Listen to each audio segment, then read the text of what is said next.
যে আজি যোৱা প্ৰায় আমি এবছৰ ধৰি অসমৰ জনজাতীয় ভাষাসমূহক মাধ্যম হিচাপে প্ৰয়োগ কৰাৰ কাৰণে আমি বহুতখিনি কাম কৰি আহিছিলোঁ আৰু যাৱতীয় সকলো প্ৰস্তুতি সম্পূৰ্ণ কৰাৰ পাছত 2025-26 বৰ্ষত 200খন বিদ্যালয়ক মিচিং ভাষাৰ পাঠদান আৰম্ভ কৰাবৰ কাৰণে আজি আমি এটা অধিসূচনা জাৰি কৰোঁ।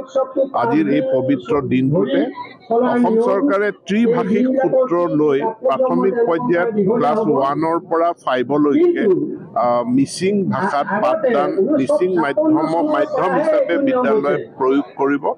ত্ৰিভাষিক সূত্ৰ মতে ইয়াৰ লগে লগে সমান্তৰালভাৱে অসমীয়া আৰু ইংৰাজীও শিকোৱা হ'ব।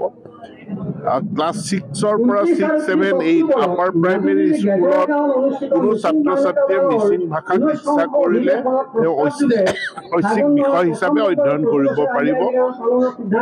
9, 10তো ইলেক্টিভ ছাবজেক্ট হিচাপে মিচিং ভাষাৰ অধ্যয়ন কৰিব পাৰিব।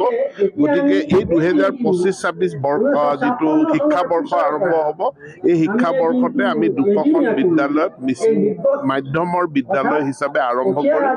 অনুৰূপভাৱে ৰাভা, তিৱা, কাৰ্বি, ডিমাচা আৰু চাওতাল ভাষাটো আমি পাঠদান কৰাৰ কাৰণে যাৱতীয় প্ৰস্তুতি সম্পূৰ্ণ কৰিছোঁ। কেইটামান দিনৰ পাছতে